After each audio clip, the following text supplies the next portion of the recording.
بسم اللہ الرحمن الرحیم الحمدللہ رب العالمین الصلاۃ والسلام علی خاتم النبیین صلی اللہ تعالی علی حبیبہ محمد وعلی آلہ وسلم۔ السلام علیکم ورحمۃ اللہ وبرکاتہ۔ میری آج کی حدیث سنن ابن ماجہ 1601 نمبر۔ امام المرسلین خاتم النبیین حضرت محمد صلی اللہ علیہ وآلہ وسلم نے ارشاد فرمایا کہ جو شخص اپنے مسلمان بھائی کو مصیبت میں تسلی دے گا، اللہ تعالیٰ قیامت کے روز اسے عزت کا جوڑا پہنائیں گے۔ اس حدیث مبارکہ کا یہ مفہوم ہے کہ مسلمان بھائی کا اس مسلمان بھائی کو جو مصیبت میں ہے مدد کرنا اللہ اور اس کے رسول کو بہت پسند ہے۔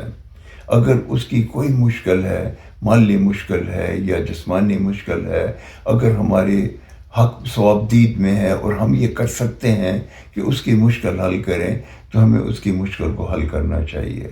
اگر ہم اس چیز کی طاقت نہیں رکھتے کہ ہم اس کی مشکل کو حل کریں، تو کم از کم اس کو تسلی ہی دے دیں۔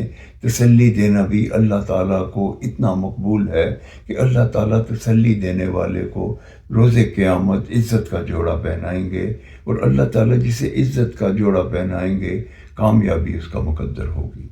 السلام علیکم ورحمۃ اللہ وبرکاتہ۔